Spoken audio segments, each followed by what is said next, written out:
Hey, hi, how are you? Today we will be looking at Elden Ring's online deficiency, specifically the state of the game's PvP. As you can guess, this video will not be a positive one, but I don't want you to think that I'm just some Elden Ring hater. No.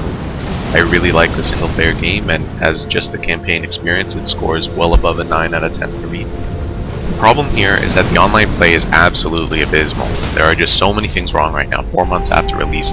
My views on this game come from over 1,000 hours in its predecessor, Dark Souls 3, which in my opinion did PvP and online activities quite well, so my criticisms will be based in established series experience. First, we can look at the invasion systems, which are the most host-sided I have seen in a Souls game. The main mechanics I have a problem with are the chosen boundaries for invasions, the mandatory phantoms to be invaded, the rewards, and the host's equipment edge. Now I know people will say the host should get some help, as they would have to deal with not just this invader, but the NPC enemies as well. This, while true on paper, is, from my experience, not what happens in game. Typically the host is invaded and will wait in a safe place for the invader to come to them. This is fine, the host shouldn't need to put themselves in danger, so the impact of enemies in these situations is often minimal. And even if the invader runs and tries to use the mobs to their advantage, the host doesn't have to follow.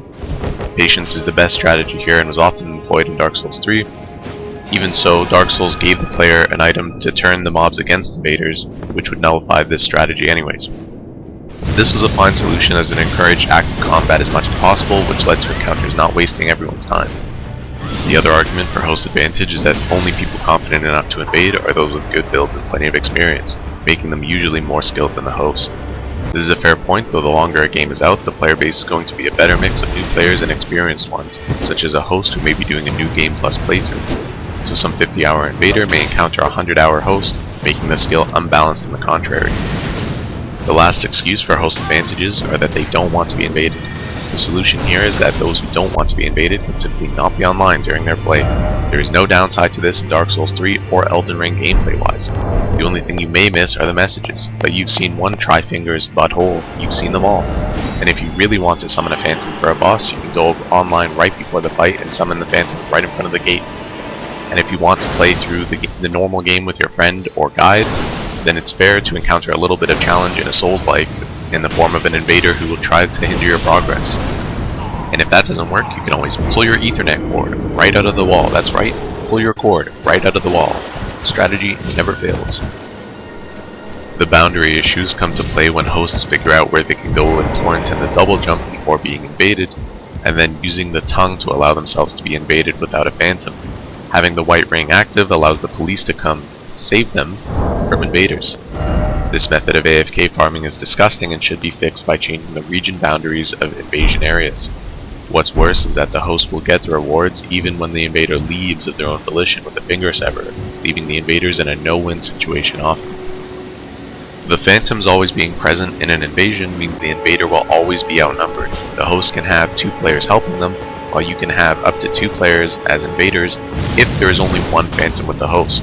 Worst case for invader are the 1v3s, but the guarantee of 1v2s are really going to discourage players in general from trying to invade. So the equipment advantages the host gets in invasions are twice the flasks of the invader, and they can have a Great Rune active. The Great Runes in Elden Ring vary, but the meaningful benefits of PvP are plus 5 levels to all stats, or increasing max HP 25%, or increasing HP, FP, and stamina 15%. Having double flasks benefits the host much more when the skill levels are about even. Double flasks is the least offensive advantage in my opinion, and this effort to balance was probably successful. The Great Runes, however, can be much more impactful, as with plus 5 to all levels you are technically 40 levels higher than your invader counterpart. While the difference is you may have a build that scales with strength, half of those levels will not help you. But gaining 5 strength on some weapons can be almost 30 AR, in addition to extra health, FP, and stamina. The Great Rune advantage is even worse considering only the host can have one active, even when summoning an adversary. In Dark Souls 3, the host had an Embered effect, which could raise max HP 20%. But if the host summoned a player to duel via the red signs, the invader could also be in an Embered state. This led to duels being more balanced, which I will get into more later. The exploit and unbalanced meta is another stain on the game's PvP experience. There are a few weapons whose arts seem like an affront to both God and anime, with crazy fast activation speed and high damage, along with ones whose effects by comparison provide their user with a stylish method of making a fool of themselves. So some weapon arts are non-viable while others define the meta. This is not uncommon, and Dark Souls 3 had plenty itself. The difference is the strongest weapon arts were normally not unbeatable, and if you were patient you could deal with them. Not to mention they were much slower, so you could see their activation and react. I think being able to put different weapon arts on different weapons is a positive and adds some elements of surprising combat. But the main problem, weapon arts can be nerfed by making their activation slower and also reducing their damage. They did this with the Hoarfrost Stomp, which shredded some of the tougher bosses in game. One of the biggest nerfs to skill-based gameplay in Elden Ring PvP is that of the Parry. Parries used to be a reward for being able to predict your opponent by granting your riposte, which would deal huge damage. In Elden Ring, the parry's reward is not great. The damage of these critical attacks seems much lower. This can be a positive change to allow players to not lose in one attack, but the damage seems really low compared to Dark Souls 3. It is hardly the momentum changer it was before. The other nerf comes in the form of reducing parryable attacks. In Dark Souls 3, the rolling R1 of a colossal sword was one of the easiest parries in the game, allowing you to defend yourself against its fastest attack. Not the case in Elden Ring. The unparryable two-handed rolling R1 is currently being exploited to the top of the meta. These swords deal huge damage and the crouching spam of these attacks are disgusting. Being able to at least parry them would bring some balance back.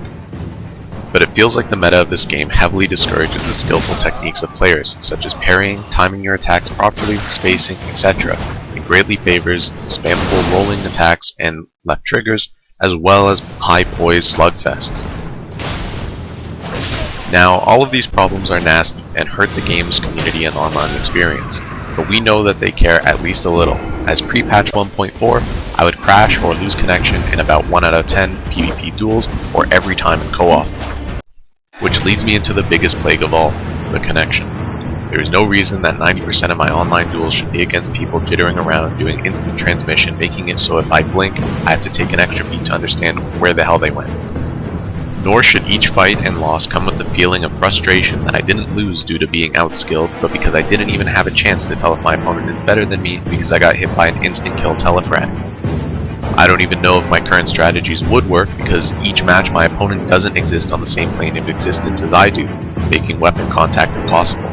I get that Dark Souls 3 had its share of awful 200 ping or worse encounters, and I had plenty of those myself, but it seems so much worse in Elden Ring. Coupled with the OP weapon arts, I have even less time to adapt and adjust my spacing and timings mid-duel. In Dark Souls 3, the first damage exchange would rarely end the duel, and if the connection was a problem, you could pick up on it and get used to it as the fight went on. No such chance in Elden Ring.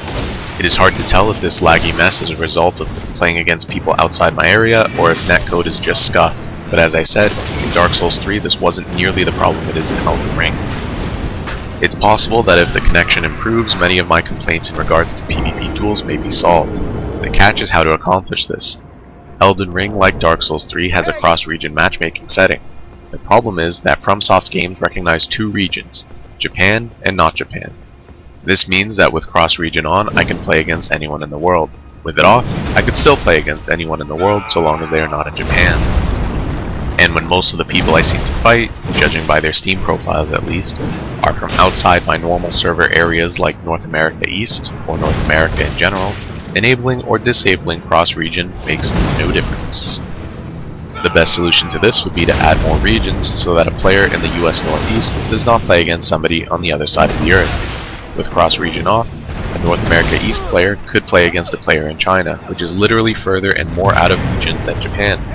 The current in-game solution which players can use now is to set up group passwords as their region. The group password mechanic allows players to see others in groups highlighted in-game, such that messages, summon signs, and the like are circled. I set all of mine to different common server or region names, such as NA East, USA, US East, Canada, just to see if anybody else had the same idea. I know that I can still be summoned by people not in one of those groups, but I thought maybe if people saw that I had those groups, they would try to summon me faster, and vice versa, thus trying to get better connections for duels. It is not common now, but if you take one thing away from this video, I would like it to be this. While it won't prevent you from invading the right region, hosts can at least choose players who are likely to have better connections to them, improving the experience for those participating. The most common I've seen are Canada and USA, but the most useful for regions would be North America East or West. If you disagree or have found a better solution, please leave a comment. If you think the group passwords may be a good idea, please share that with others, and maybe we the people will be able to create a better online community. Thanks for sticking around.